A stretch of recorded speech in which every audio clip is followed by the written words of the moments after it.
ಸಿಡಿದೆದ್ದು ಬಂದ. ನಮ್ಮ ಅಡುಗೆ ಮನೆಗೆ ಹೋಗಿ ಊಟ ಮಾಡಬೇಕಂದ್ರೆ ಏನೋ ಒಂದು ಪರ್ಮಿಷನ್ ಬೇಕು ಅಥವಾ ಏನೋ ಅಡ್ಡುಗೋಡೆ ಇದೆ ಅನ್ನೋ ಥರ. ಯಾಕೆ ಹಿಂಗಾಗಿದೆ ಅಂದರೆ ಅಗೇನ್ ನಮ್ಮ ಕನ್ನಡಿಗರು, ನಾವು ಇಲ್ಲೇ ಬೆಂಗಳೂರಲ್ಲಿ ಇರ್ತಕ್ಕಂಥ ಇನ್ನೂ ಬೇರೆ ಬೇರೆ ಯಾವುದೋ ಒಂದು ಭಾಷೆಯ ಚಿತ್ರ ಈಗಷ್ಟೇ ಒಂದು ಮೆಸೇಜ್ ನೋಡಿದೆ ಅಂದರೆ ಆಗಲೇ ಆನ್ಲೈನ್ ಬುಕ್ಕಿಂಗ್ಸಲ್ಲಿ ಒಂದು ಶೇರ್ ತೊಗೊಂಡ್ಬಿಟ್ಟಿದೆ ಪುಷ್ಪ 2 ಅಂತ. ಕನ್ನಡಿಗರೇ ಸಾಕಷ್ಟು ಕಮೆಂಟ್ಗಳು ನೋಡಿದ್ದೀನಿ ನಾನು. ಖಂಡಿತ ಅದನ್ನ ಪಾಸಿಟಿವ್ ಆಗಿ ತೊಗೋತೀವಿ. ಅಂದರೆ ಕನ್ನಡಿಗರೇ ನಾವು ಪುಷ್ಪನ ನೋಡ್ತೀವಿ ಅಂದರೆ ಖಂಡಿತ ನೋಡಿ. ಶೋ ಆದಮೇಲೆ 2 ಗಂಟೆಗೋ ಇಲ್ಲ 4 ಗಂಟೆಗೋ 6 ಗಂಟೆಗೋ ನಮ್ಮ ಸಿನಿಮಾನ ನೋಡಿ.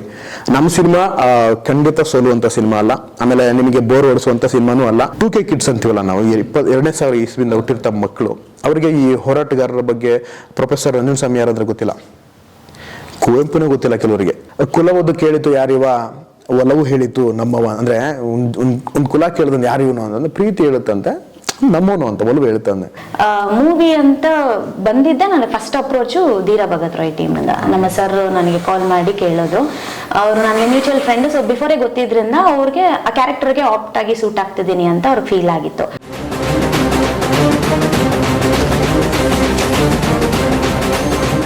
ಇಬ್ಬರಿಗೂ ಕಾರ್ಯಕ್ರಮಕ್ಕೆ ಸ್ವಾಗತ. ಸೊ ಇಬ್ಬರು ಹೇಗಿದ್ದೀವಿ madam? Thank you so much sir, ತುಂಬ ಚೆನ್ನಾಗಿದ್ದೀವಿ. ನೀವು ಹೇಗಿದ್ದೀರಾ? ಚೆನ್ನಾಗಿದ್ದೀನಿ ಮೇಡಮ್. ಸೊ ಧೀರಾ ಭಗತ್ ರಾಯ್ ಸಾಕಷ್ಟು ಕಾರಣಗಳಿಗೆ ಸಿನಿಮಾ ತುಂಬ ನಿರೀಕ್ಷೆ ಮೂಡಿಸಿದೆ. ಸೊ ಎಷ್ಟು ನಿರೀಕ್ಷೆ ಇಟ್ಕೊಂಡಿದ್ದೀರಿ ಸಿನಿಮಾ ಮೇಲೆ ನೀವು? ತುಂಬ ಇದೆ ಸರ್. ಅದರಲ್ಲೂ ಫಸ್ಟ್ ಮೂವಿ, ಫಸ್ಟ್ ಡೆಬ್ಯೂ ಅಂದಿದ ತಕ್ಷಣ ಇನ್ನೂ ಎಕ್ಸ್ಪೆಕ್ಟೇಷನ್ ಜಾಸ್ತಿ ಇರುತ್ತೆ. ಅಂದರೆ ತುಂಬ ಓವರ್ ಕಾನ್ಫಿಡೆನ್ಸ್ ಅನ್ನೋದಕ್ಕಿಂತ ಕಾನ್ಫಿಡೆನ್ಸಲ್ಲಿ ತುಂಬಾ ವೆಯ್ಟ್ ಮಾಡ್ತಾ ಇದ್ದೀನಿ. ಸರ್ ನೀವು ಸೊ ಸಿನಿಮಾದಲ್ಲಿ ಅಭಿನಯ ಕೊಟ್ಟಿದ್ದೀರಾ, ಅಭಿನಯದಲ್ಲಿ ಸೊ ನಿಮ್ಗೆ ಎಷ್ಟು ನಿರೀಕ್ಷೆ ಇದೆ? ನಿರೀಕ್ಷೆ ಅಂತೂ ಖಂಡಿತ ಇದೆ ಸರ್. ಅದು ಮೇಡಮ್ ಹೇಳ್ದಂಗೆ ಅದು ಮೊದಲನೇ ಸಿನಿಮಾ. ಅದ್ರ ಜೊತೆಗೆ ಈಗ ನಾವು ಮಾಡಿರೋ ಪ್ರಾಡಕ್ಟನ್ನು ತೋರಿಸೋದಕ್ಕಂತೂ ತುಂಬ ಆಸೆ ಇದೆ ಜನರುಗಳಿಗೆ, ಸಾಕಷ್ಟು ರೀಚ್ ಮಾಡಿಸೋದಕ್ಕೆ. ಆಮೇಲೆ ಇದು ಸೋಲುವಂಥ ಸಿನಿಮಾ ಅಲ್ಲ, ಖಂಡಿತವಾಗೂ ಸೋಲುವಂಥ ಸಿನಿಮಾ ಅಲ್ಲ. ಆ ಥರದ ಸಿನಿಮಾ ಮಾಡಿಲ್ಲ ನಾವು. ಆ ನಿಟ್ಟಿನಲ್ಲಿ ತುಂಬ ಅಂದರೆ ತುಂಬ ಎಕ್ಸೈಟೆಡ್ ಮತ್ತು ತುಂಬ ಖುಷಿ. ಆ ನಿರೀಕ್ಷೆ ಅಂತೂ ಖಂಡಿತ ನಮಗಿದೆ ಆ ಸಿನಿಮಾ ಒಂದು ಒಳ್ಳೆ ಗುಡ್ ಓಪನಿಂಗ್ ಸಿಗಲಿ ಅಂತ. ಸೊ ಆ ನಿಟ್ಟಿನಲ್ಲಿ ಧೀರಾ ಭಗತ್ ರಾಯ್ಗೆ ತುಂಬ ಕಾಯ್ತಾ ಇದ್ದೀನಿ ನಾನು ಜನಗಳ ಮಧ್ಯೆ ಕೂತು ನೋಡೋದಕ್ಕೆ. ಸೊ ಟ್ರೈಲರ್ ನೋಡಿದ್ರೆ ಸೊ ಎಲ್ಲೂ ಕೂಡ ನಿಮ್ಮ ಅಂದರೆ ನಿಮ್ಮದು ಮೊದಲ ಸಿನಿಮಾ ಅನ್ಸಲ್ಲ ಸರ್? ಹೌದು ಸರ್. ತುಂಬ ಎಕ್ಸ್ಪೀರಿಯನ್ಸ್ ಇರೋರು ಅಂತ ಅನಿಸುತ್ತೆ. ಸೊ ಆ ಮಟ್ಟಿಗೆ ನೀವು ಆ ಟ್ರೈಲರಲ್ಲೇ ಕಾಣಿಸುತ್ತೆ. ಸೊ ಹೇಗಿದೆ ತಯಾರಿ ಎಲ್ಲ ಅಂತ? ತಯಾರಿ ಅಂತೂ ಖಂಡಿತ ಮಾಡ್ಕೊಂಡಿದ್ದೀನಿ ಸರ್. ಅಂದರೆ ಈ ಒಂದು ಸಿನಿಮಾ ಒಂದು ಪಾತ್ರ ಅಂತ ಬಂದಾಗ ಖಂಡಿತ ನನ್ನ ತಯಾರಿ ಅಂತೂ ನಾನು ಪರ್ಸ್ನಲಾಗಿ ಮಾಡ್ಕೋತೀನಿ. ಒಂದಷ್ಟು ಏನೋ ಅದೇ ಬೇಸಿಕಲಿ ನಾನು ರಂಗಭೂಮಿ ಹಿನ್ನೆಲೆಯಿಂದ ಬಂದಿರ್ತಕ್ಕಂಥವನು. ತುಂಬ ನಾಟಕಗಳು ಮಾಡಿದ್ದೀನಿ, ವೆರೈಟೀಸ್ ಆಫ್ ಕ್ಯಾರೆಕ್ಟರ್ಗಳನ್ನ ಮಾಡಿದ್ದೀನಿ. ಮಾಡಿದ್ದ ನಾಟಕಗಳಲ್ಲೆಲ್ಲ ನಾನು ಮೇನ್ ಲೀಡಾಗೆ ಮಾಡಿದ್ದೀನಿ. ಅದಲ್ಲದೇನು ಸ್ಟ್ರೀಟ್ ಪ್ಲೇಗಳಲ್ಲಿ ಮಾಡಿಲ್ಲ, ಸಾಕಷ್ಟು ಮಾಡಿದ್ದೀನಿ. ಚಿಕ್ಕ ಪುಟ್ಟ ಎಲ್ಲ ಥರದ ಪಾತ್ರಗಳನ್ನು ನಾನು ನಿಭಾಯಿಸಿದ್ದೀನಿ. ಬಟ್ ಸಿನಿಮಾ ಅಂತ ಬಂದಾಗ ಮೊದಲನೇ ಸಿನಿಮಾ, ಆಮೇಲೆ ಹೀರೋ, ಅದು ತುಂಬ ದೊಡ್ಡ ಮಟ್ಟದ ಜವಾಬ್ದಾರಿ. Director captain of the ship ಅಂತಾರೆ. ಆಮೇಲೆ ಅದ ನಂತರ ಯಾರಾದರೂ ಜನಕ್ಕೆ ಕಾಣ್ತಾರೆ ಅಥವಾ ನೇರವಾಗಿ ಕಾಣ್ತಾರೆ ಅಂದರೆ ಮೇನ್ ಸ್ಟ್ರೀಮ್ ಆ್ಯಕ್ಟ್ ಮಾಡಿರ್ತಕ್ಕಂಥ ಹೀರೋಯಿನ್ ಆಗ್ತಾರೆ. ಸೊ ಆ ನಿಟ್ಟಿನಲ್ಲಿ ನಾನು ಪ್ರಾಕ್ಟೀಸ್ ಅಂತೂ ಖಂಡಿತ ಮಾಡ್ಕೊಂಡಿದ್ದೆ. ಪ್ರತಿ ಸೀನ್ ವೈಸ್ ಅಂತಲೂ ಬಂದಾಗಲೂ ನಾನು ಪ್ರಿಪೇರ್ ಆಗ್ತಾ ಇದ್ದೆ. ಅದು ಒಂದು ಸತಿ ಅಗೇನ್ ನಾನು ಪ್ರತಿ ಸತಿ ಹೇಳ್ಬೇಕಾಗಲ್ಲ ನನಗೊಂದು ಡ್ರೆಸ್ ಹಾಕಿದಾಗ ನಾನು ರೆಡಿ ಆಗಿಬಿಡ್ತಾ ಇದ್ದೆ. ಆ ಪಾತ್ರಕ್ಕೆ ನಾನು ತಯಾರಿ ಮಾಡ್ಕೋತಾ ಇದ್ದೆ. ಆ ನಿಟ್ಟಿನಲ್ಲಿ ತುಂಬ ಚೆಂದ ಮಾಡೋದಕ್ಕೆ ಪ್ರಯತ್ನ ಪಟ್ಟಿದ್ದೀನಿ. ನಮ್ಮ ಡೈರೆಕ್ಟರ್ ನನಗೇನು ಜವಾಬ್ದಾರಿ ಕೊಟ್ಟಿದ್ದಾರೋ ಅದನ್ನು 100% ಮಾಡೋದಕ್ಕಂತೂ ಪ್ರಾಮಾಣಿಕ ಪ್ರಯತ್ನ ಖಂಡಿತ ಮಾಡಿದ್ದೀನಿ ಸರ್. ಈ ಸಿನಿಮಾನ ನೀವು ಒಪ್ಕೊಳ್ಳೋಕ್ಕೆ ಮೈನ್ ರೀಸನ್ ಏನು? ಕಥೆನಾ ಅಥವಾ ಸಿನಿಮಾ ತಂಡನ?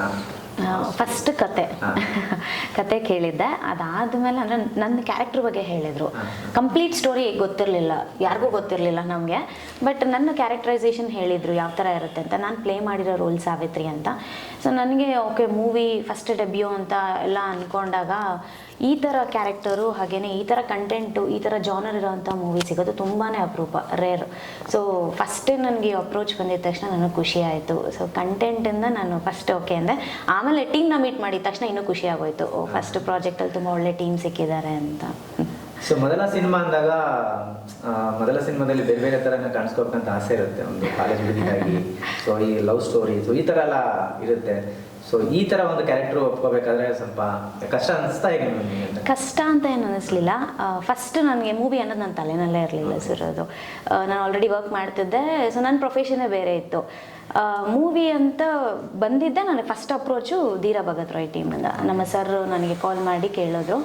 ಅವರು ನನಗೆ ಮ್ಯೂಚುವಲ್ ಫ್ರೆಂಡ್, ಸೊ ಬಿಫೋರೇ ಗೊತ್ತಿದ್ರಿಂದ ಅವ್ರಿಗೆ ಆ ಕ್ಯಾರೆಕ್ಟರ್ಗೆ ಆಪ್ಟ್ ಆಗಿ ಸೂಟ್ ಆಗ್ತಿದ್ದೀನಿ ಅಂತ ಅವ್ರಿಗೆ ಫೀಲ್ ಆಗಿತ್ತು. ಸೊ ಆ ಥರ ಸ್ಟಾರ್ಟ್ ಆಗಿದ್ದು ಪ್ರಾಜೆಕ್ಟ್ ಇದು. ನನಗೆ ಆಮೇಲೆ ಓಕೆ ಮೂವಿ ಮಾಡಬೇಕು ಅಂತ ನನಗೆ ಅನಿಸಿದ್ರು ನನಗೆ ಈ ಥರ ಕ್ಯಾರೆಕ್ಟರ್ ಸಿಗ್ತಾ ಇರಲಿಲ್ಲ. ಸೊ ಇದೇ ಸ್ಟಾರ್ಟ್ ಮಾಡಿಬಿಡೋಣ, ಸೊ ಇದರಿಂದನೇ ಸ್ಟಾರ್ಟ್ ಆಗೋಗ್ಲಿ ಅಂತ ಹೇಳಿ ತೊಗೊಂಡಿದ್ದು ಪ್ರಾಜೆಕ್ಟ್ ಇದು. ಸರ್, ನಿಮ್ಗೆ ಈ ಕತೆ ಕೇಳಿದಾಗ ಸೊ ಮೊದಲ ಬಾರಿ ನಿಮ್ಗೆ ಹೇಗೆ ಅನಿಸ್ತು? ನನಗೆ ಈ ಕತೆಗೆ ನಾನು ಆ್ಯಕ್ಟ್ ಮಾಡಬಲ್ಲ ಸೊ ಅನಿಸ್ತಾ ಹೇಗೆ? ಅಥವಾ ಡೈರೆಕ್ಟ್ ಯಾವ ರೀತಿ ನಿಮ್ಮನ್ನ? ಇಲ್ಲ, ಖಂಡಿತ ಎಲ್ರಿಗೂ ಅದೊಂದು ಕಾರಣಗಳಾಗಿರ್ಬೋದು, ಪ್ರಶ್ನೆಗಳು ಹುಟ್ಟೋದು ಸಹಜ. ನನಗೂ ಆ ಥರದ ಪ್ರಶ್ನೆಗಳು ಹುಟ್ಟಿದ್ದು ಸಹಜ. ಅವರು ಅಪ್ರೋಚ್ ಮಾಡಿದ ರೀತಿಯೇ ನಾನು ಅದು ಇನ್ನೊಂದು ಇಂಟರ್ವ್ಯೂಲಿ ಹೇಳ್ತಾ ಇದ್ದೆ.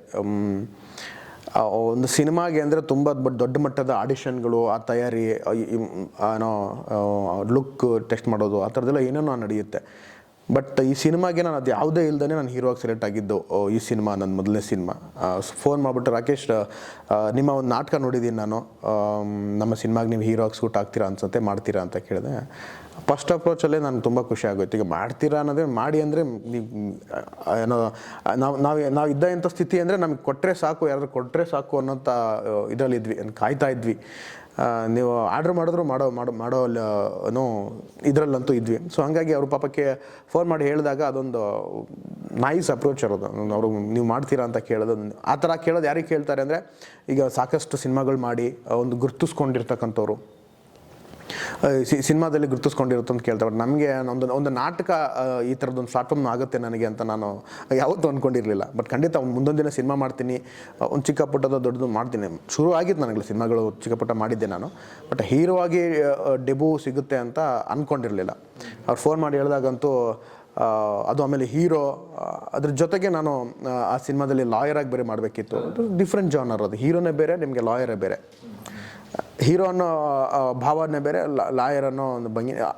ಅಲ್ಲಿ ನನಗೆ ಸ್ವಲ್ಪ ಚಾಲೆಂಜ್ ಅನಿಸಿದ್ದು ನಿಜ. ಬಟ್ ಅದಕ್ಕೆ ಸಾಕಷ್ಟು ತಯಾರಿ ಮಾಡಿಕೊಂಡೆ ನಾನು. ಒಂದಷ್ಟು ರೆಫರೆನ್ಸ್ಗಳನ್ನ ನೋಡಿದೆ, ಓದಿದೆ ಕೆಲವುದೆಲ್ಲ. ಆಮೇಲೆ ಲಾ ಬಗ್ಗೆ ಹೇಳಬೇಕಂದ್ರೆ ನಮಗೆ ಕಾನ್ಸ್ಟಿಟ್ಯೂಷನ್ ಬಗ್ಗೆನೂ ಗೊತ್ತಿರಬೇಕು. ಕಂಪ್ಲೀಟಾಗಿ ಗೊತ್ತಿಲ್ಲ, ಬಟ್ ಸಿನಿಮಾಗೆ ಎಷ್ಟು ಬೇಕಿತ್ತು, ನಾನು ಅದಕ್ಕೆ ಪೂರ್ವಕವಾಗಿ ಹಿಂದೆ ಮುಂದೆ ಏನು ಬೇಕಿತ್ತು ಅದನ್ನೆಲ್ಲ ಸ್ಟಡಿ ಮಾಡಿದೆ. ಒಂದಷ್ಟು ಕ್ಯಾರೆಕ್ಟರ್ನ ಮ್ಯಾನರಿಸಮ್ ಮಾಡ್ಕೊಳ್ಳೋದಕ್ಕೆ, ಕ್ಯಾರೆಕ್ಟರ್ ಚೇಂಜ್ ಮಾಡ್ಕೊಳ್ಳೋದಕ್ಕೆ ಒಂದಷ್ಟು ತಯಾರಿ ಮಾಡಿಕೊಂಡು ಸಿನಿಮಾ ಮಾಡಿದ್ದೀನಿ ಸರ್. ಸೊ ಸಿನಿಮಾದಲ್ಲಿ ನೋಡೋದಕ್ಕೆ ತುಂಬ ಕಂಪ್ಲೀಟ್ಲಿ ಚೇಂಜ್ ಇದೆ. ಅದು ಸ್ವಲ್ಪ ರೆಟ್ರೋ ಲುಕ್ ಇದೆ ನಿಮಗೆ. ಅದು ಈ ಸೈಡ್ ಲಾಕೆಲ್ಲ ಸ್ವಲ್ಪ ಬೇರೆ ಬೇರೆ ಥರ ಇದೆ. ಅದು ಚೆನ್ನಾಗಿ ಕಾಣಿಸ್ತೀನಿ ಅದು ಸಿನಿಮಾದಲ್ಲಿ. ತಯಾರಿ ಮಾಡ್ಕೊಂಡಿದ್ದೀನಿ. ಅದೇ ತಯಾರಿ ಅಂದ್ರೆ ಅಗೇನ್ ನಾವು ಪಾತ್ರಕ್ಕೆ ಪ್ರತಿ ಸರ್ತಿ ಪಾತ್ರಕ್ಕೆ ನಿಮ್ಮ ಪಾತ್ರದ ಅಗಳ ಅರ್ಥ ಆಗ್ಬೇಕು ನಿಮಗೆ. ಫಸ್ಟ್ ಥಿಂಗ್ ನಿಮ್ಗೆ ಏನು ಅಟ್ಲೀಸ್ಟ್ ನಾವು ಏನಾದರೂ ಒಂದು ಡೈಲಾಗ್ ಹೇಳ್ತೀವಿ ಅಂದರೆ ಅದು ಯಾವ ಭಾವದಲ್ಲಿದೆ ಅಂತ ನಮಗೆ ಅರ್ಥ ಆಗ್ಬೇಕು. ಅದ್ರ ಜೊತೆಗೆ ಆ ಡೈಲಾಗ್ ನನ್ನದಾಗಬೇಕು. ನಾನು ರಾಕೇಶ್ನಾಗಿ ಹೇಳಿದಾಗ ಮಾತ್ರ ಅದು ನನ್ನದಾಗಿ ಸಿಕ್ಕುತ್ತೆ. ಅದಾದಮೇಲೆ ನಾವು ಪಾತ್ರಕ್ಕೆ ಅದು ಒಗ್ಕೋಬೋದು, ನೀವು ಅದಕ್ಕೆ ಟ್ರಾನ್ಸ್ಫರ್ ಮಾಡ್ಕೋಬೋದು. ಬಟ್ ನಿಮಗೆ ಆ ಡೈಲಾಗ್ ನಿಮ್ಮಂತ ಆಗಬೇಕು, ಆ ಪಾತ್ರ ನಿಮ್ಮಂತ ಆಗಬೇಕು. ಪರಕಾಯ ಪ್ರವೇಶ ತುಂಬ ದೊಡ್ಡ ವರ್ಡ್ ಅಂದರೆ, ಬಟ್ ನೀವು ಅದನ್ನು ಟಚ್ ಮಾಡಬೇಕಾಗತ್ತೆ. ನೀವು ಒಂದು ಪಾತ್ರ ಜೀವಿಸ್ತೀರಿ ಅಂದರೆ, ನೀವು ಅಂದರೆ ಜಸ್ಟಿಫಿಕೇಷನ್ ಕೊಟ್ಟಿದ್ದಾರೆ ಅನ್ನೋ ವರ್ಡ್ ಎಲ್ಲಾದರೂ ಕೇಳ್ತೀರಿ ಅಂದರೆ ಖಂಡಿತ ದೇ ಆರ್ ಟಚ್ಡ್ ಅಂತ. ಅವರು ಪರಕಾಯ ಪ್ರವೇಶನ ಮುಟ್ಟಿದ್ದಾರೆ ಅಂತ ಅರ್ಥ. ಆ ಪಾತ್ರಕ್ಕೆ ನ್ಯಾಯ ಒದಗಿಸಿದ್ದಾರೆ ಅಂದರೆ ಖಂಡಿತ ದೇ ಆರ್ ಇನ್ ಲೈನ್ ಅಂತ. ಸೊ ಆ ಥರದ ನಿಟ್ಟಿನಲ್ಲಿ ನಾನು ಸ್ವಲ್ಪ ತಯಾರಿ ಮಾಡಿಕೊಂಡು ಆ ಮುಟ್ಟುವ ಪ್ರಯತ್ನ ಅಂತೂ ಖಂಡಿತ ಮಾಡಿದ್ದೀನಿ ಸರ್. ಈ ಕಥೆ ಕೇಳಿದ್ರೆ ಸಿನಿಮಾಗೆ ಧೀರಾ ಭಗತ್ ರಾಯ್ ಅಂತ ಟೈಟ್ಲ್ ಇದೆ. ಸೊ ನೀವು ಮೊದಲ ಬಾರಿ ಅನಿಸಿದ್ದೆ ಏನು ಅಂತ? ಆ್ಯಕ್ಚುಲಿ ಬಿಫೋರ್ ಬೇರೆ ಟೈಟಲ್ ಎಲ್ಲ ಇತ್ತು, ಆಮೇಲೆ ನಮ್ಮದು ಫೈನಲ್ ಆಗಿದ್ದು ಟೈಟಲ್ ಅದು. ಟೈಟಲ್ ಕೂಡ ಒಂದು ಫಸ್ಟ್ ವರ್ಕಿಂಗ್ ಟೈಟ್ಲ್ ಅಂತೆಲ್ಲ ಇಟ್ಕೊಂಡಿದ್ವಿ ನಾವು. ಆಮೇಲೆ ಆ ಕತೆಗೆ ಇನ್ನೂ ತುಂಬ ಸರ್ಚಲ್ಲಿ ಇದ್ವಿ ನಾವು. ಚೇಂಜಸ್ ಆಯಿತು, ಟೈಟ್ಲು ಚೇಂಜಸ್ ಎಲ್ಲ ಆಯಿತು. ಸೊ ಫೈನಲ್ ಆಗಿ ಧೀರಾ ಭಗತ್ ರಾಯ್ ಅಂತ ಗೊತ್ತಾದಾಗ ನಮಗೆ ಆ ಸ್ಟೋರಿ ಸಿನಾಪ್ಸಿಸ್ ಸ್ವಲ್ಪ ಗೊತ್ತಿತ್ತಲ್ಲ, ಇವಾಗ ತುಂಬಾ ಅಂದರೆ ಅದಕ್ಕೆ ಮ್ಯಾಚ್ ಆಗ್ತದೆ ಅಂತ ಅನ್ನಿಸ್ತು. ಖುಷಿ ಆಯಿತು. ಓಕೆ, ಆ ಟೈಟಲ್ ಗೊತ್ತಾಗಿದ ತಕ್ಷಣ ನಮಗೆ ಬೇರೆ ಎಲ್ಲ ಒಂದು 3-4 ಹೇಳ್ತಾ ಇದ್ರು, ಬಟ್ ಈ ಹೆಸರು ಬರ್ತಿದ್ದಂಗೆ ಫುಲ್ ಟೀಮ್ಗೂ ಓಕೆ ಅಂತ ಅನ್ನಿಸ್ತು, ತುಂಬ ಸೂಟ್ ಆಗ್ತದೆ ಅಂತ ಹೇಳಿ. ಮೊದಲ ಸಿನಿಮಾ, ಮೊದಲ ಬಾರಿ ಕ್ಯಾಮ್ರಾ ಫೇಸ್ ಮಾಡಬೇಕಾದ್ರೆ ಹೇಗಿತ್ತು ಅಂತ ಅನುಭವ ಅಂತ? ಅಂದರೆ ಬಿಫೋರ್ ಆ್ಯಂಕರಿಂಗ್ ಎಲ್ಲ ಮಾಡಬೇಕಾದ್ರೆ ಕ್ಯಾಮ್ರಾ ಫೇಸ್ ಮಾಡಿದ್ದೆ, ಬಟ್ ಗೊತ್ತಿತ್ತು ಇದು ಸಪ್ರೇಟ್, ಅಂದರೆ ಆ್ಯಂಕರಿಂಗ್ ಅದೇ ಬೇರೆ, ಆ್ಯಕ್ಟಿಂಗೇ ಬೇರೆ ಅಂತ ಹೇಳಿ. ಬಟ್ ಫಸ್ಟ್ ಶೆಡ್ಯೂಲ್ಗೆ ಹೋದಾಗ ತುಂಬ ಭಯ ಆಗಿತ್ತು. ಭಯ ಯಾಕೆ ಅಂತ ಅಂದರೆ ಅಲ್ಲಿದ್ದಿದ್ದು ಕ್ರೌಡ್ ನೋಡಿ. ಆ್ಯಕ್ಚುಲಿ ಫಸ್ಟ್ ಸೀನಲ್ಲೇ ತುಂಬ ಕ್ರೌಡ್ ಇದ್ರು. ಅದು ಬೇರೆ ನಾವು ಚಳ್ಳಕೆರೆಯಲ್ಲಿ ಮಾಡಿದ್ದೆ ಶೂಟ್. ಅದು ಅಲ್ಲಿ ಸಾಕಷ್ಟು ಜನ ಸೇರಿದ್ರು, ಊರಿನ ಹಳ್ಳಿ ಜನ ಎಲ್ಲ ಸೇರ್ಕೊಂಡಿದ್ರು. ಶೂಟ್ ಮಾಡ್ತೀರಿ ಎಲ್ಲ ಇಲ್ಲೆಲ್ಲ ಹತ್ರನೇ ಇದ್ರು. ಆಮೇಲೆ ನೋಡಿದ್ರೆ ಡೈಲಾಗ್ ಚೇಂಜ್ ಮಾಡಿದ್ರು ಫಸ್ಟ್ ಟೈಮೇನೆ. ಹೇಳಿದ್ದಿದ್ದೇ ಬೇರೆ, ಅಲ್ಲಿ ಮಾಡಿಸಿದ್ದೇ ಬೇರೆ. ಬಟ್ ಓಕೆ, ಫಸ್ಟ್ ಟೇಕೆ ಓಕೆ ಆಗೋಯ್ತು. ಅದಾದಮೇಲೆ ಕಷ್ಟ ಆಗ್ತಾ ಆಗ್ತಾ ಆಗ್ತಾ ಹೋಯಿತು. ಆಮೇಲೆ ಫಸ್ಟ್ ಒಂದು ಶೆಡ್ಯೂಲ್ವರೆಗೂ ಅಂದರೆ ಕ್ಯಾಮ್ರಾ ಫೇಸಿಂಗ್ ಅದೆಲ್ಲ ಸ್ವಲ್ಪ ನನಗೊಂದು ಐಡಿಯಾ ಬರೋವರೆಗೂ ಹೇಳ್ಕೊಟ್ಟಿದ್ರು. ಬಟ್ ಅಲ್ಲೋಗಿ ನಾನು ಆನ್ ಸ್ಪಾಟ್ ಆ್ಯಕ್ಟ್ ಮಾಡಬೇಕಾದ್ರೆ ಆ ಡಿಫ್ರೆನ್ಸ್ ನನಗೆ ಗೊತ್ತಾಯಿತು. ಸೊ ಸೆಕೆಂಡ್ ಶೆಡ್ಯೂಲ್ ಒಳಗಡೆ ಅಡ್ಜಸ್ಟ್ ಆಗಿಬಿಟ್ಟಿದ್ದೆ ನಾನು. ಕಷ್ಟ ಅನ್ನೋದಕ್ಕಿಂತ ನಿಮಗೆ ಅದು ಸ್ಕ್ರಿಪ್ಟ್ ಚಾಲೆಂಜ್ ಕೊಡ್ತಾ ಹೋಯ್ತು ಸರ್. ಹಾಗಾಗಿ ನಮಗೆ ಒಂದು ಸ್ವಲ್ಪ ಇನ್ವಾಲ್ವ್ ಆಗಿ ಮಾಡೋದಕ್ಕೆ ಆಮೇಲೆ ಹುಡುಕಾಟ ಶುರುವಾಯಿತು ಖಂಡಿತ ಒಂದು ಪಾತ್ರಕ್ಕೆ ಅಂತ ಬಂದಾಗ. ತುಂಬ ಒಳ್ಳೆ ವಿಷಯ ಅಂದರೆ ನಿಮಗೆ ಬಿಗಿನಿಂಗ್ ಶುರುವಾಗಿ ಚೆನ್ನಾಗೆ, ಬಟ್ ಆಮೇಲೆ ಡೆಪ್ತ್ ಇಳಿದಾಗ ನಮ್ಗೆ ಗೊತ್ತಾಯ್ತು ಇದು ತುಂಬ ದೊಡ್ಡ ಆಳ ಇದೆ, ಇದು ನೀಟಾಗಿ ಈಸಾಡ್ಕೊಂಡು ಮೇಲೆ ಬರಬೇಕು ಅಂತ. ಹಾಗಾಗಿ ಸ್ಕ್ರಿಪ್ಟ್ ತುಂಬ ನೀಟಾಗಿ ಮಾಡಿದರು ಡೈರೆಕ್ಟ್ರು. ಹಾಗಾಗಿ ಕಷ್ಟ ಅನ್ನೋದಕ್ಕಿಂತ ತುಂಬ ಲರ್ನಿಂಗ್ಸ್ ಇತ್ತು. ನಾವು ಅಂದರೆ ಲರ್ನಿಂಗ್ ಅಂದರೆ ಅಭಿನಯ ಕಲಿಯುವಂಥದ್ದು. ಹಂಗೆ ನೋಡಂಗಿದ್ರೆ ಸಿನಿಮಾದ ಮೇನ್ ಸ್ಟ್ರೀಮ್ ಆ್ಯಕ್ಟ್ ಮಾಡಿರ್ತಕ್ಕಂಥ ಶರತ್ ಲಲಿತ್ ಅಶ್ವ ಆಗಿರ್ಬೋದು, ಅಶ್ವಥ್ ನೀನಾಸಮ್ ಆಗಿರ್ಬೋದು, ಆಮೇಲೆ ಮಠ ಸರ್ ಆಗಿರ್ಬೋದು, ಅವರೆಲ್ಲ ಪಳಗಿದ ನಟರು.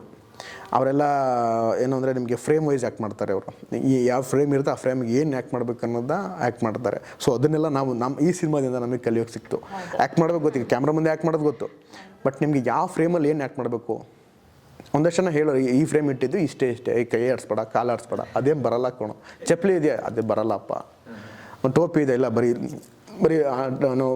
ನಾವು ಎಕ್ಸ್ಟ್ರೀಮ್ ಕ್ಲೋಸ್ ನಿಮಗೆ ಬರೀ ತುಟಿಗಿಟ್ಟಿದ್ದಾರೆ, ಕಣ್ಣಿಗಿಟ್ಟಿದ್ದಾರೆ, ಅವಾಗೆಲ್ಲ ಸುಮ್ಮನೆ ನೋಡ್ಕೊಂಡ್ರೆ. ಎವ್ರಿ ಡೇ ಲರ್ನಿಂಗ್ ಇತ್ತು ನಮಗೆ.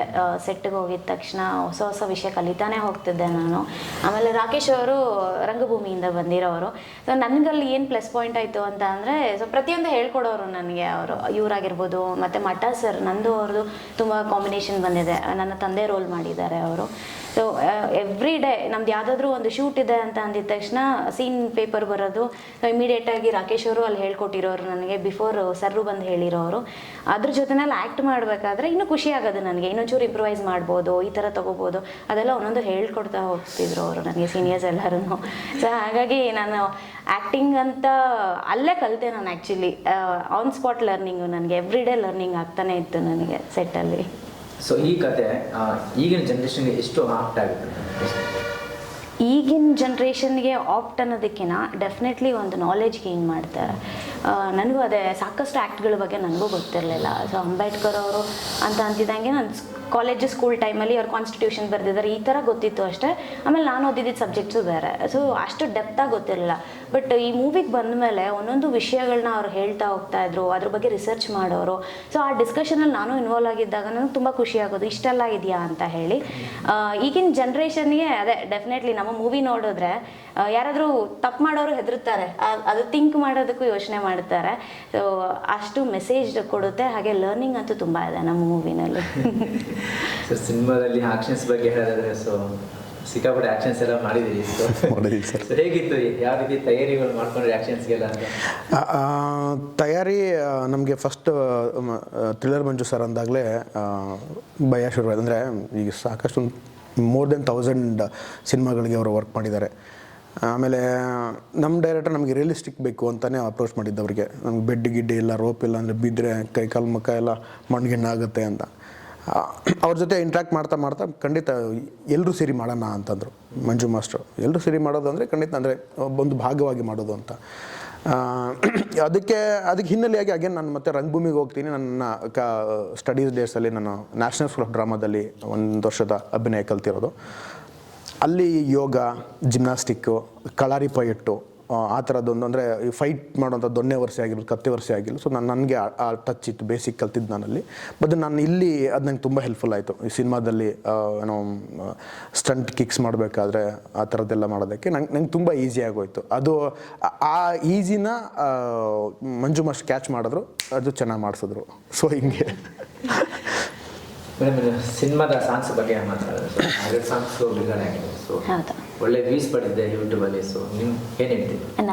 ನಾನು ಯಾವಾಗಲೂ ಸರ್ಗೆ ಥ್ಯಾಂಕ್ಸ್ ಹೇಳ್ತಾ ಇರ್ತೀನಿ, ನಮ್ಮ ಡೈರೆಕ್ಟರ್ ಸರ್ಗೆ. ಹಾಗೆ ಪೂರ್ಣ ಸರ್ ಸಿಗ್ತಾ ಇಲ್ಲ ನನಗೆ. ಫಸ್ಟ್ ಮೂವಿನಲ್ಲೇ ಒಂದು ಒಳ್ಳೆ ಸಾಂಗ್ ಕೊಟ್ಟಿದ್ದೀರಾ ಅಂತ ವಿಜಯ್ ಪ್ರಕಾಶ್ ಸರ್ ಹಾಡಿದ್ದಾರೆ. ಹಾಗೆ ಸಾಕ್ಷಿ ಕಲ್ಲೂರವ್ರು ಹಾಡಿದ್ದಾರೆ, ಏನು ಕರ್ಮ ಅಂತ ಹೇಳಿ. ಸೊ ಸಾಂಗ್ ರಿಲೀಸ್ ಆಗಿದ ತಕ್ಷಣ ನನಗೆ ನನ್ನ ಹಳೆ ಫ್ರೆಂಡ್ಸು ಎಲ್ಲರೂ ಕಾಲ್ ಮಾಡೋದಕ್ಕೆ ಸ್ಟಾರ್ಟ್ ಮಾಡಿದ್ರು, ತುಂಬ ಚೆನ್ನಾಗಿದೆ ಸಾಂಗ್ ಅಂತ ಹೇಳಿ. ಯಾರೆಲ್ಲ ಸಾಂಗ್ ನೋಡಿದ್ದಾರೆ ಪ್ರತಿಯೊಬ್ಬರು ಅಷ್ಟೇ ಮೂವಿ ತುಂಬ ಚೆನ್ನಾಗಿದೆ ಅಲ್ಲೇ ಜಡ್ಜ್ ಮಾಡೋದಕ್ಕೆ ಸ್ಟಾರ್ಟ್ ಮಾಡಿದ್ರು. ಆಮೇಲೆ ಆಕಾಶದ ನೀಲಿ ರೀಸೆಂಟಾಗಿ ಸಾಂಗ್ ರಿಲೀಸ್ ಆಯಿತು ನಮ್ಮದು. ಆ ಸಾಂಗ್ ಬಂದಾಗಂತೂ ಇನ್ನೂ ಡಬಲ್ ಆಯಿತು ರೆಸ್ಪಾನ್ಸ್ ನಮಗೆ, ತುಂಬ ಚೆನ್ನಾಗಿದೆ ಅಂತ. ಸೊ ಅದನ್ನ ನೋಡೇ ನನಗೆ ಇನ್ನೂ ಖುಷಿ ಆಗ್ತಿದೆ, ಇನ್ನೂ ಒಂದು ಚೂರು ಸ್ಟ್ರಾಂಗ್ ಫೀಲ್ ಆಗ್ತಿದೆ. ಓಕೆ, ಜನಕ್ಕೆಲ್ಲ ತುಂಬಾ ಇಷ್ಟ ಆಗ್ತಿದೆ, ಹೊಸಬ್ರು ಅಂತ ಎಲ್ಲೂ ನೆಗ್ಲೆಕ್ಟ್ ಮಾಡ್ತಿಲ್ಲ, ಅವರಾಗೆ ಅವ್ರು ಕಾಲ್ ಮಾಡಿ ಎಲ್ಲ ಕೇಳ್ತಿದ್ದಾರೆ. ಸೊ ಆಲ್ಮೋಸ್ಟ್ ಎಲ್ಲ ಸೋಷಿಯಲ್ ಮೀಡಿಯಾನಲ್ಲೂ ನನಗೆ ಟ್ಯಾಗ್ ಮಾಡ್ತಿದ್ದಾರೆ, ಕಮೆಂಟ್ಸ್ ಬರ್ತಿದೆ, ರೀಲ್ಸ್ ಮಾಡಿ ಎಲ್ಲ ಕಳಿಸ್ತಿದ್ದಾರೆ. ಸೊ ಸಾಂಗ್ ಅಂತೂ ಎಲ್ಲರಿಗೂ ಇಷ್ಟ ಆಗಿದೆ, ನನಗೂ ತುಂಬ ಇಷ್ಟ ಆಗಿದೆ ಸರ್. ಸರ್ ನಿಮ್ಗೆ ಯಾವ ಸಾಂಗ್ಸ್ ಇಷ್ಟ? ಹಾಗೆ ಆಲ್ರೆಡಿ 2 ಸಾಂಗ್ಸ್ ತುಂಬ ಹಿಟ್ ಆಗಿದೆ. ಮೊದಲನೇದಾಗಿ ಅದು ಏನು ಕರ್ಮ ಸಾಂಗ್ ತುಂಬ ಇಷ್ಟ ನನಗೆ. ಅದು ಲವ್ ಸಾಂಗ್ ಅನ್ನೋದಕ್ಕಿಂತ ಸಾಹಿತ್ಯ ತುಂಬ ಚೆನ್ನಾಗಿದೆ ಸರ್. ಅದೊಂಥರ ಏನೋ ಈ ತುಂಬ ಅಪ್ಡೇಟೆಡ್ ಲೈನ್ಸ್ ಇಲ್ಲ, ಅಂದರೆ ತುಂಬ ಅಪ್ಡೇಟೆಡ್ ಪ್ರೀತಿ ಅಲ್ಲ ಅದು. 90s 80sಲ್ಲಿ ಆಗಿರ್ತಕ್ಕಂಥ. ಆಮೇಲೆ ಅದು ಒಬ್ಬ ಹೋರಾಟಗಾರ ಮತ್ತು ಒಬ್ಬ ಹಳ್ಳಿ ಹುಡುಗಿಯ ಅವರ ಪ್ರೀತಿನ ಅದನ್ನು ಆ ಲೈನ್ಗಳ ಮೂಲಕ ಹೇಳಿದ್ದಾರೆ. ಅದು ತುಂಬ ಚೆನ್ನಾಗಿದೆ. ನಿಮಗೆ ಏನೋ ಒಂದು ಲೈನ್ ಇದೆ ಅದರಲ್ಲಿ, ಕುಲವದು ಕೇಳಿತು ಯಾರಿವ ಒಲವು ಹೇಳಿತು ನಮ್ಮವ. ಅಂದರೆ ಒಂದು ಕುಲ ಕೇಳಿದಂದು ಯಾರಿವನು ಅಂತಂದ್ರೆ ಪ್ರೀತಿ ಹೇಳುತ್ತಂತೆ, ನಮ್ಮವನು ಅಂತ ಒಲವು ಹೇಳುತ್ತಂತೆ. ಆಮೇಲೆ ಹಿಂದಾಗಲಿ ಮುಂದಾಗಲಿ ಪ್ರೀತಿಯೇ ಜಗವನ್ನು ತೂಗುವ ಧರ್ಮ. ಅಂದರೆ ಪ್ರೀತಿನೇ ಒಂದು ಧರ್ಮ ಆಗಬೇಕು, ಅದೇ ಒಂದು ಧರ್ಮ. ನಾವು ಅದು ಇದು ಅಂತ ಹೊಡೆದಾಡ್ತಾ ಇರ್ತೀವಲ್ವ. ಸೊ ನಮಗೆ ಪ್ರೀತಿನೇ ಒಂದು ಧರ್ಮ. ಇಂಥ ಬ್ಯೂಟಿಫುಲ್ ಲೈನು, ತೂಕದ ಲೈನ್ ಕೊಟ್ಟಿದ್ದಾರೆ. ಅದಕ್ಕೆ ಸುಮಾರು ಜನ ಮನಸೋತ್ಬಿಟ್ಟಿದ್ದಾರೆ ಆ ಸಾಂಗ್ಗೆ, ಆ ಲಿರಿಕ್ಸ್ಗೆ. ಆಮೇಲೆ ವಿಜಯ್ ಪ್ರಕಾಶ್ ಸರ್ ಅದು ಆಡಿರೋ ಅದ್ಭುತವಾದ ಕಂಟೆಗೆ. ಆಮೇಲೆ ಸಾಕ್ಷಿ ಕಲ್ಲೂರು ಸಿನಿಮಾ ಮೂಲಕ ಡೆಬ್ಯೂ ಆದರು ನಮ್ಮ ಸಿನಿಮಾ ಮೂಲಕ. ಆಮೇಲೆ ಈಗ ಮೊನ್ನೆ ರಿಲೀಸ್ ಆಗಿರ್ತಕ್ಕಂಥ ಆಕಾಶದ ನೀಲಿ ಎದ್ದು ಸಾಂಗ್ ಕೂಡ ಅಷ್ಟೇ. ಅದು ನಿಮಗೆ ಒಂದು ಫೈರ್ ಬಿಟ್ಬಿಡುತ್ತೆ ಬಾಡಿಯಲ್ಲಿ, ಒಂದು ಬೆಂಕಿ ಬಿಟ್ಬಿಡುತ್ತೆ, ಒಂದು ಕಿಚ್ಚು ಹತ್ಸುತ್ತೆ ಅದು. ಅಂದರೆ ಒಬ್ಬ ಹೋರಾಟಗಾರರ ಬದುಕು ಹೆಂಗೆ ಇರುತ್ತೆ, ಅವ್ರು ಯಾಕೆ ಅಷ್ಟು ಕಷ್ಟಪಡ್ತಾರೆ. ಈಗ ಸುಮ್ಮನೆ ಯಾರು ಹೋರಾಟ ಮಾಡಲ್ಲ ಸರ್. ಈಗ ನಮ್ಮ ಕನ್ನಡ ಪರ ಹೋರಾಟಗಾರರಿಗೂ ಜನ ನಿಂದನೆ ಮಾಡೋದಿದೆ, ಬರೀ ನೀವು ಹೋರಾಟಗಾರರಲ್ಲ ಓಲಾಟಗಾರರು ಅಂತ. ಆದರೆ ಅವ್ರ ಸ್ಥಾನದಲ್ಲಿ ನಿಂತು ಒಂದು ಯಾವುದೇ ಒಂದು ಚಿಕ್ಕ ಪುಟ್ಟದ ನ್ಯಾಯಕ್ಕೂ ಹೋರಾಟ ಮಾಡೋದಿದೆಯಲ್ಲ, ಅದಕ್ಕೆ ದೊಡ್ಡ ಮಟ್ಟದ ಎದೆಗಾರಿಕೆ ಬೇಕು. ಅಂಥ ನಿಟ್ಟಿನಲ್ಲಿ ಅಂಥ ಹೋರಾಟಗಾರರನ್ನ ಬಿಂಬಿಸುವಂಥದ್ದು ಅಥವಾ ಅವರ ಒಂದು ಮನೋಭಾವವನ್ನು ನಾವು ಹಾಡಿನ ಮೂಲಕ, ಸಾಹಿತ್ಯದ ಮೂಲಕ ಕೊಟ್ಟಿರೋದು ಕವಿರಾಜ್ ಸರ್ ತುಂಬ ಅದ್ಭುತವಾಗಿ ಬರೆದಿದ್ದಾರೆ. ಅದಕ್ಕೆ ಇನ್ನೂ ಆ ಬೆಂಕಿಗೆ ಇನ್ನೂ ಸ್ವಲ್ಪ ಬೆಂಕಿ ತುಪ್ಪ ಸುರಿದಿರೋದು ನವೀನ್ ಸಜ್ಜು ಸರ್. ಇದೆಲ್ಲದಕ್ಕೂ ಒಂದು ಒಳ್ಳೆ ಮಸಾಲೆ, ಒಂದು ಒಳ್ಳೆ ಫ್ರೂಟ್, ಒಂದು ಒಳ್ಳೆ ಫುಡ್ ರೆಡಿ ಮಾಡಿರೋದು ಪೂರ್ಣಚಂದ್ರ ತೇಜಸ್ವಿ ಅವರು. ಸೊ ಅದೊಂಥರ ಎಲ್ಲ ಸೇರಿ ಆಗಿರೋದಿದು. ಹಂಗಾಗಿ ಎರಡೂ ಸಾಂಗ್ ತುಂಬ ಸ್ಪೆಷಲ್ ನಮಗೆ. ಯಾಕಂದರೆ ಡಿಫ್ರೆಂಟ್ ಜೋನರ್. ಈಗ ನಾನು ಬರೀ ಲವ್ಗೆ ಅದೇ ಸೀಮಿತ ಆಗುವಂಥದ್ದಲ್ಲ, ನಿಮಗೆ ಎಲ್ಲದೂ ಬೇಕು.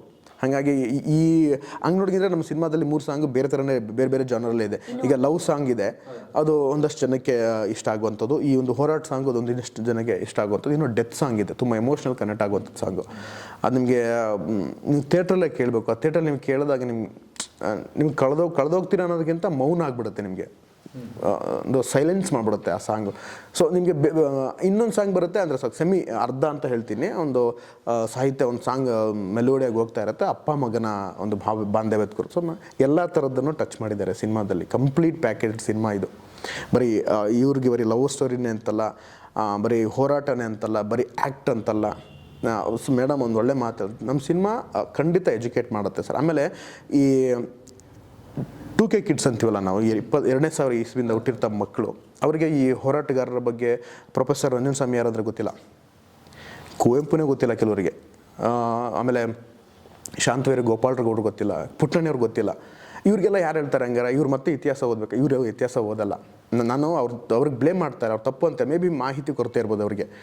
ಸೊ ನಾವೊಂದು ಸಿನಿಮಾ ಮೂಲಕ ಹೋರಾಟದ ಒಂದು ಎಜುಕೇಟ್ನ ಖಂಡಿತ ಮಾಡ್ತೀವಿ. ಸಿನಿಮಾದ ಖಂಡಿತ ಒಂದು ಎಜುಕೇಟ್ ಆಗುತ್ತೆ ಈ ಸಿನಿಮಾ. ಕೆಲವೊಂದು ಸೀನ್ಗಳಲ್ಲಿ ಆ ಥರ ಶೇಡ್ಸ್ ಬರುತ್ತೆ. ಅಂದರೆ ಒಂದು ಹೋರಾಟ ಬಂತಂದರೆ ಖಂಡಿತ ಅಲ್ಲ ಪುಟ್ಟಣ್ಣ ಕಾಣ್ತಾರೆ, ಪ್ರೊಫೆಸರ್ ನಂಜುಸ್ವಾಮಿ ಕಾಣ್ತಾರೆ, ಕುವೆಂಪು ಕಾಣ್ತಾರೆ. ಆಮೇಲೆ ಸಿನಿಮಾದಲ್ಲಿ ಮಂತ್ರಮಾಂಗಲ್ಯ ಆಗಿದ್ದೀವಿ, ಹೀರೋ ಹೀರೋಯಿನ್ ಸಿನಿಮಾದಲ್ಲಿ ಮಂತ್ರಮಾಂಗಲ್ಯ. ಸೊ ಕುವೆಂಪು ಅವರ ಆಶಯನೂ ಇದೆ. ಒಂದು complete full meal cinema sir ನಮ್ಮದು. ಎಲ್ಲದನ್ನು ಆಸ್ವಾದನೆ ಮಾಡುವಂಥದ್ದು ಸಿನಿಮಾ. ಓಕೆ, ಇನ್ನು ಮೇಡಮ್ ಸಿನಿಮಾ ಇದೆ ಡಿಸೆಂಬರ್ 6 ರಾಜ್ಯದ ನಂತರ. ಸೊ ಕೊನೆಯದಾಗಿ ಚಿಕ್ಕ ನಾನು ಆಗಲೇ ಹೇಳ್ದಂಗೆ ಕಂಪ್ಲೀಟ್ ಫ್ಯಾಮಿಲಿ ಬಂದು ದೊಡ್ಡವರಿಂದ ಚಿಕ್ಕವರವರೆಗೂ ಕೂತು ನೋಡೋವಂಥ ಮೂವಿ. ಜೊತೆಯಲ್ಲಿ ಒಂದೊಳ್ಳೆ ಮೆಸೇಜ್ ಕೊಟ್ಟಿದ್ದೀವಿ ನಾವು, ಹಾಗೆ ತುಂಬ ಇನ್ಫಾರ್ಮೇಷನ್ ಇದೆ, ತುಂಬ ಆ್ಯಕ್ಟ್ಗಳ ಬಗ್ಗೆ ಮಾತಾಡಿದ್ದೀವಿ.